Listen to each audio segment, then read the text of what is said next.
We're here with the program, The Time to Unite. Sometimes in life, we don't know what's really going on unless we take it to the streets. This ain't about no dollar. No, it's about our heart. What's up, brother? We together forever. You ready? Love you, brother. It's about our love for our people who are dying in these streets. Welcome, everybody, to The Time to Unite, a program called Time to Unite for many reasons. But our specific reason is this, that we want to unite with the people that care about us. My name is Brother Lionell. I'll be your host. And today we have a very special guest star.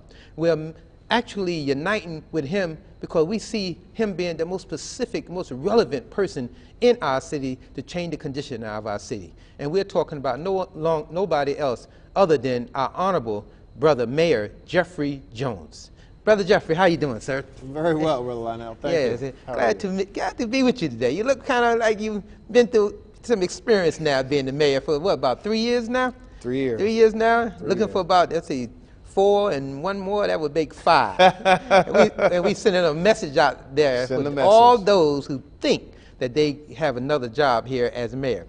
They got to fit the bill. How you been? Good. Tired, but good. I can't complain. Sandy wrecked us. Sandy did some damage. Matter of fact, I got a tree on my house right now I still haven't had a chance to get to. Son still ill, daughter just finished fighting cancer. And these are the things you have to balance to answer the question that the public won't know. And you don't ask for sympathy, you just got to get it done. Let me ask you a question, sir. Sure. When you was a child, did your mother knew that you would be mayor of the city, third largest city in the state at that time? What was your child like? He was like? Well, my mom and dad thought I was going to be a minister. That was part of the conversations we had, or an attorney. Those were the two sort of options I was directed towards. I didn't know anything about it. But my father's saying was, because that's the way I raised you. That was his thing, because that's the way I raised you. So there's nothing you can't be if you choose. You've got to choose it, but you got to stick to it. And they didn't have limits that I know of. They gave us all an opportunity to go to college if that was our choice. But whatever our choice was, they want us to be good at it. She might have known. I don't know. She might have known.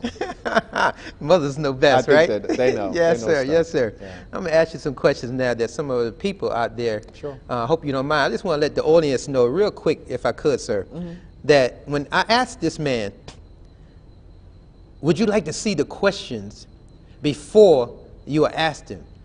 He told me no. He said he just comes straight out his heart, being as honest as he can, to speak the straight truth to us. And that's the type of man we want in office. So I'm going to get on with the questions. If he don't mind, then I don't mind. Let's go. As a black man, in the office that you're under now, do you think it would have been a lot easier in the city of Paterson being a white mayor? Or do you think you have received some unjust treatment in your, 3 years now? Yes. You know, you might have received more unjust treatment from your own people opposed to the other people. But just for the record, speak on that. Well, it's clearly, because it's my first time being mayor, I can't say as it relates to when I was a council member. But I clearly find, as it relates to other cities, they get things. Totowa, for example. Totowa has gotten some new construction along its Union Avenue. Now, I know it's about the relationship cities have with whoever your governor is at the time, or the governor at the time is, and the party politics. So I think that's a sign of what my relationship is. I'm a Democrat, but I think my own belief. I'm very confident that being the black man has been a part of the challenge. I'm very confident that while I don't walk around with dashikis on, I already know who I am. Yes, sir. And I don't speak this or do this, but I do it with my family when I want to. Yes, sir. So I have, I think, received more challenges from other African Americans. Politics is what it does. And my focus is, well, I know there's politics, I'm not going to bother them, I'm going to get the work done. So, yeah, I do think that I have been victim of certain kinds of behaviors that are just, which I know didn't happen with the previous mayor, but that's the job I signed up for. So Yes, sir. I'm okay with that. Yes, sir. Yes, sir. That's very interesting, to say the least. And you definitely have been more nicer to your enemies than your enemies have been to you. Well, up until now. Up until now. Yes, sir. Yes, sir. You're going to take the gloves off, you saying? Gloves are off. Gloves are off, huh? Yes, that's a good deal. Let me ask you another question real quick, because I know you're busy. During the time of Irene, the people out there were misled, I would say. You had a situation in which, when you went to the White House, that you had made a statement about terrorism. And most people misunderstood your position in which you were trying to explain. Now, you may not get another chance, or you may, who knows, to explain your position. But for the record showing the Patersonians and all over the world what you meant clearly, opposed to what our enemies say you meant, would you please explain that statement? Sure. And, I could have asked for a better question. When I was invited down to Washington by Senator Menendez, we had gone through the storm, and we did very well. The city, the department heads, all the employees, even the citizens, we did very well for all that water and all that problem. We did very well, and they acknowledged it. And so we were invited down. I was invited down to Congress, or to the Senate, to talk about the devastations of the flood. And that included all of it. But there was also a bigger conversation happening in the background, which we may recall, and that was funding. Funding was still a problem. And locally, we were hearing it's Democrat versus Republican. That's what we were hearing. I didn't know the difference. I'm not down in D.C., so I don't know if Democrats are stopping or Republicans. I don't know. But I'm invited by a Democrat to go down to Washington, D.C., in the wake of a storm that we did okay with, to talk about the impacts of the storm, our financial burden, the hardship on our folks, all this kind of stuff. But prior to the tape session, I was given some additional information, cloture.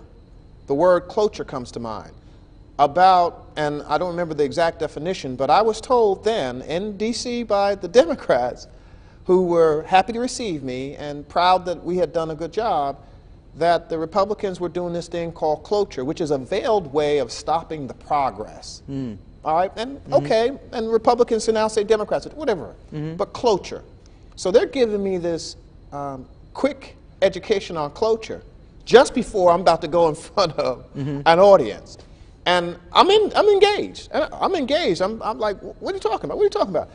So the ultimate was, I'm here to say we need help, and I'm being told here in D.C., don't expect to get the help, because those people are stopping it. So when invited to the conference, and we saw, I was invited to other meetings and conversation within a few hours, and I'm getting all this information. Hey, Mayor Jones, hey, City of Paterson, this and that, the good feel stuff. And I'm waiting for this, why am I here? So we're in front of the camera, and they show some of the devastation, the pictures of the Kansas chicken underwater. And I'm hearing it going, and I'm feeling, wait a minute, I got folks back at home whose homes are devastated. I got folks ain't nowhere to sleep. I got folks don't have a job. But I've had that before the storm. Now I got it worse now. And if cloture is the problem, how am I going to get this resolved? Ladies and gentlemen, you have to understand, this is terror. This is our form of urban terror. That's how I said it. And then it was like, and I understood. I understand to this day. I understand that folks believe that certain offices and certain places, you're not supposed to say anything about them. Now, I can sit here and be victimized by anybody. Herald News Record can call me out by my name. They can do all they want to, but I'm not supposed to say something. I'm not supposed to say something, especially if I'm giving a national attention about people, because everybody's supposed to believe that what's happening in D.C. is perfect. Yes, sir. And now we know better because of the fiscal cliff. Indeed, we do. But when I said what I said, it wasn't to say that people are terrorists. I know the difference. I served. But we live in terror if we don't know what our next meal is coming from. If our homes that are underwater and they're telling us they're going to destroy them and demolish them, that we don't have access from one side of the river to the other, that's terror for us. And I realize, y'all don't understand that, do you? You don't understand what urban terror is. Right. And so let me say this. Sandy Hall, the school, this most recent shooting, now folks understand what terror looks like. Right. Yes, sir. But because I said it and I was invited there, I guess I wasn't supposed to, but I said it. Sir, I just wanted to thank you, because this is the first time that I actually heard your position and your perspective on that. Now, by now, I'm a little, maybe a couple of years older than you. However, I'm clear now. I got to double check any news I get from Eyewitness News, Star Ledger, I'm sorry, Bergen Record, Herald News, who are nothing heralding nothing but lies, oppose the truth. And just for the record, I want to thank you for being so sincere and honest. Ladies and gentlemen, we'll be back after station identification. We'll be back more with the mayor, Jeff Jones.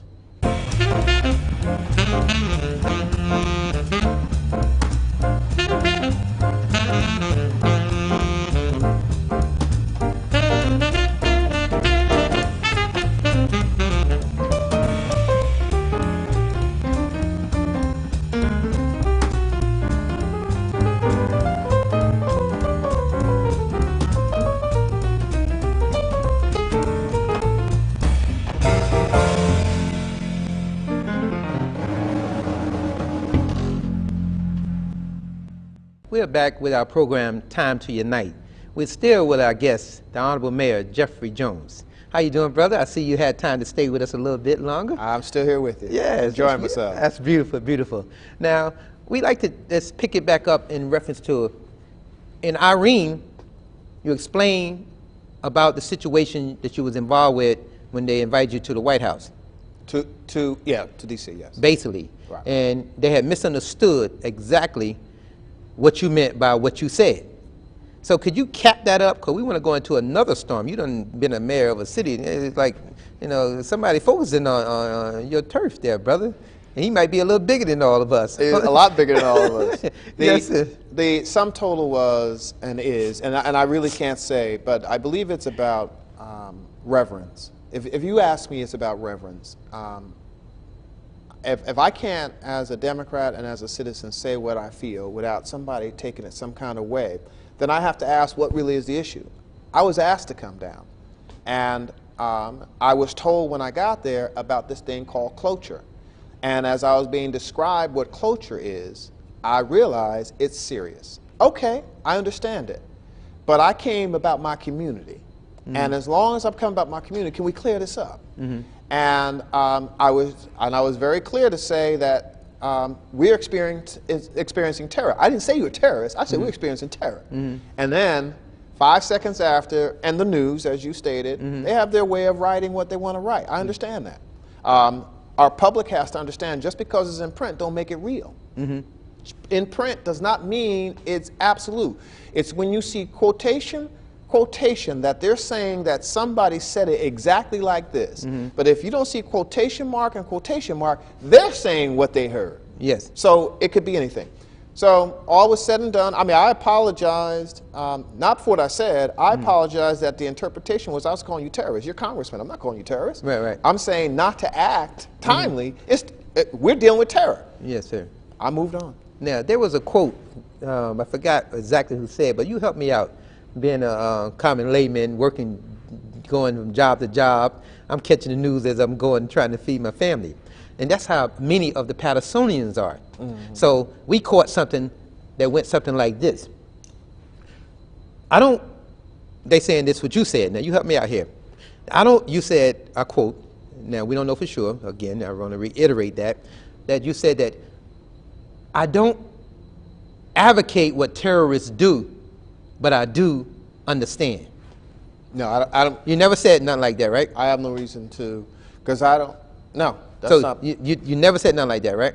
Not that I'm aware of. Right, right, and that was in the air of the news in which we got it. You know, and I'm glad Listen, that you are here on. It may have been said. I don't recall saying it, but my commentary had nothing to do about what terrorists do or don't do. If there was an additional conversation with the press after, and they asked me particular component parts, I would respond to it.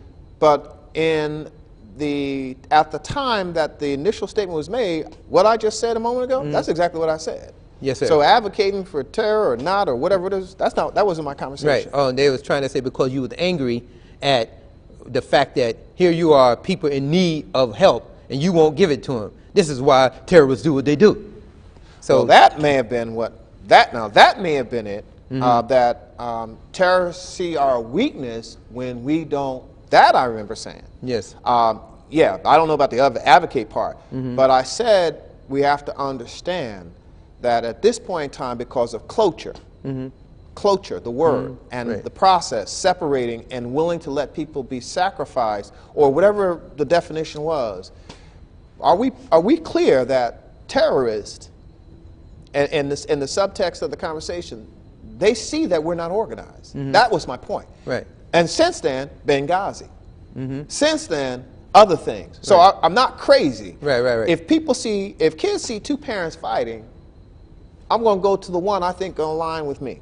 Or I'm going to take advantage of the situation. Right.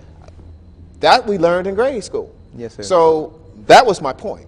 And whether or not anybody cared that was my point, Right. but that was still the point. Yes, sir. And I appreciate your honesty. Sure. Because only way you're going to find in the world, instead of going around asking everybody else in the world, why don't we come right to the source? And that's what we do on this program, Time to Unite. That's why we're glad we're uniting with you today, because we know we're going to get some truth here. Okay. And I believe that from the bottom of my heart. And I want to go to another quick question, too. I want to dig into some stuff what people say in their kitchen, in their basement, you know, in the homes of Paterson, where they can't come out to City Hall. They don't get their 3 minutes of fame at the city council meeting. Oh, no, you did. You know, no, you did. And a lot of people do that, and they want to be celebrities and stars. They want the fame, but they don't want the work that it takes to get it. So they use their 2 minutes and 58 seconds to crash the councilman or crash the mayor. And I do want to talk about your enemies on the city council board, but we'll get to that in another time. But I got some question. This question here. Let's clear up this matter about this money thing. Okay. You know, it is a strange thing that a lot of our people, we are guilty amongst our own people before we even get tried or get a time to proclaim our innocence or state our case from our position. Right. Soon as the media or the United Snakes of America or eyewitness news that don't witness no truth, soon as they say it, right away, the man is already guilty. Yeah. But we don't know no actual facts. We don't know no common purpose of accusation that could have drove you to this or that or not. We don't know nothing about the truth. But right away in our minds, it's like when a person get indicted. You're just indicted. Don't mean you're guilty. Right. And so it is with this. They indicted you and tried you in the media, and already everybody that voted you turned your back. I'd like to give you the opportunity, sir, to deal with this question about this situation with the money situation and their accusation of you taking money that wasn't supposed to have been taken after the Irene that's thing. fine. All right? Yeah. Yes, sir. Didn't happen. It's as simple as that. What did happen, I didn't take any money. Let's be clear. And let me start back by saying accusations. When I accepted, when my family agreed that it was okay for me to run for office, I didn't know that it could be as ugly as it gets. I'll be honest with you, I didn't know. But I have faith. Yes, sir. And my faith is I know why I'm serving. So that helps me out. I have family and friends and people I don't know who tell me about their problems, and I try to fix it. So that's what keeps me motivated. So haters gonna hate. That's what they do. Yes, sir. I ain't mad That's at what that. they do, sir. So with respect to the news, remember the council meetings, and I served there. He who controls the mic controls the conversation. So if I'm only allowed to say what I'm thinking or feeling, and you turn the mic off, what I said really is irrelevant when you can come back times 9 and cut it up, dissect it, or ignore it. So one of the things I don't do is go to the council meetings, unless, of course, it's something I think is relevant to the city in total, because it's not mine. The council chamber belongs to the city council. It is their theater. And unfortunately, they've been using it. Some for real work, but for the most part, it's been theater. There's been conjecture, there's been defamation, there's been and there's been work. But you have to be able to distinguish at what point in time which one's going on. So as the story goes, and whenever an emergency happens, and based on what FEMA has outlined and with the state, Office of Emergency Management, OEM, kicks in. Right. The governor declares it, kicks in. I say my part, and then the city's emergency management operations is in somebody else's hands. So now, with that, the hours, the process, all of that is a part of the conversation. Who's here, what's there? Now, we try to control it from the budget side because we got to put the money up first, the city, with the expectation of getting it back 75%. Now, let's make sure we remember this. You spend $1 because you got contracts with police and fire and everybody else to do this work. And that labor contract says you got to pay them. You got to pay them within 2 weeks. So once this emergency happens and they're out there cutting trees down, the police are moving traffic, the fire department's out there saving persons, health department is running a shelter, that hours have to be documented. It then gets submitted to payroll. Now, OEM doesn't have payroll. The city has payroll. They have no authority over the city's payroll, so they just send it over. They send it over because of contractual obligations, and depending on what's on the payroll sheet, it gets paid. Now, what the public doesn't know is we all, the directors and myself, all got trained because we had that snowstorm prior. And I realized we were not ready. So I wanted us trained, and we were trained by the fire chief in the health department so that we could assist and be engaged with both city operation and the emergency. So that's really why we got involved. Now, when the Irene came about, the public safety director is calling the shots. I'm there because I'm learning. And the directors are there. We're learning. We're on laptops and we're on cell phones and we're in the field and we're working around the clock to make sure we understand, because I still got to keep my budget clear, make sure people are safe, and then we have to get all this information ready to go to submit. Now, I'll tell you what we failed at. We failed at not documenting every bit of time, because for every dollar you spend, you might get back 75 cents. So you should not do what you can do, because you have a chance to get it back. This is federal law. And state law can't supersede it. So when the state says you just not, wait a minute, if this was an illegal circumstance, then why does the federal government say submit it, we'll talk with you about it, and if it's not right, we're not going to pay it. Okay, so that's the background. So when the process got submitted, it immediately generated into checks. Should it? Don't know, don't think so. It did. My name was on that because I was working. Question. Yes. What could you do differently than what you did this time? Why do I ask that? Because this powerful force that's giving us these storms, it's not if he come again, it's when he come again. Will you be doing anything differently with the short time that we have left on this program? Can you tell the people that you can be doing something differently for their safety and for they can feel secure more so than they did last time? We won't change a single thing. We keep looking at enhancements, but there's nothing we've changed as a city to protect the welfare of the public. Nothing. The public doesn't understand or know, and let me tell you, we have to get permission from the state to do some things, most of the stuff. It's always about permission from the state. It's not because we want to, but we send police out when the tenements and high-rise buildings didn't have power during Sandy. it wasn't enough to drive by and look for lights in the vestibule. I wanted police to go there and verify you had lights, because we have seniors on the top floors. Yeah. It wasn't enough to say we see lights on the street without knowing whether.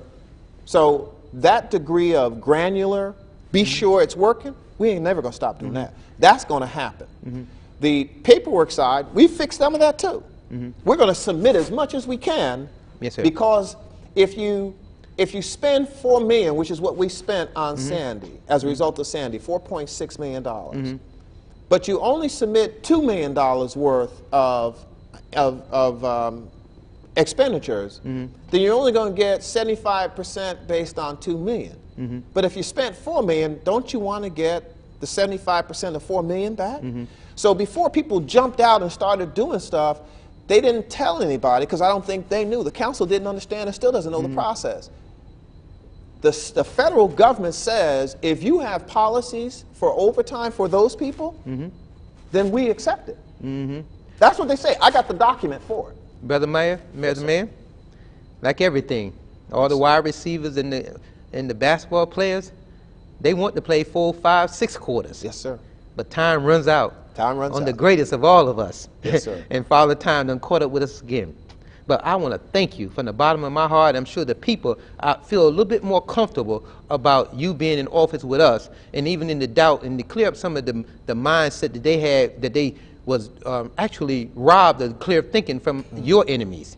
You know, it's not easy being the mayor. We want to thank you for taking on this job and sacrificing your own personal family for the love of us. We want to thank you again, Brother Mayor. We love you, and keep doing what you're doing, my brother. You don't worry about that part. Ladies and gentlemen, I want to thank you. Let's give him another great round of applause if we can. And we are on the program here called Time to Unite. We're so glad that we united with our mayor, Mayor Jeff Jones, here in the Paterson, New Jersey area. Thank you again. And may God bless. Good. I had a lot of swimming there. You did fine. I'm looking for some water. This is our segment of our program called Are You Serious? Are You Serious? We're asking Mr. Obama, the President of the United States, are you serious? But this is the part we want to ask our President. Are you serious when we see you having so much emotion and so much pain and remorse for certain deaths that happen in our country, in certain cities, but right in your own hometown in Chicago, where there's almost 12 murders almost every 2 days, and almost 25 on a weekend, and we see nobody crying for the death of the black man. We see nobody crying for the death of the Latino man. We see nobody crying for the death of poor whites in that manner. We are asking you, are you serious? Are you telling us that you can show emotion for a death that happens in certain neighborhoods, but the deaths that happen on a regular basis, that's on a continuous play going on as we speak, and those lives are much better than the lives that are happening right now? We're asking, Mr. President, are you serious? We got lives that's dying. People are dying in Paterson, New Jersey now. People are dying in Camden. People are dying in Philadelphia. People are dying in Plainfield. People are dying in Washington, D.C., 2 blocks away from your White House. And we see nobody crying for the deaths of people that look like us. Where's somebody that's willing to show some emotion for us? My question to you, sir, are you serious? We're just asking for a little love too. Ladies and gentlemen, I just want to thank you for coming to hear our program, Are You Serious? This segment will be coming on every moment after we show Time to Unite. So stay tuned, and we hope you don't miss the next episode of Are You Serious? If not, then get serious. Thank you. Talk to you later.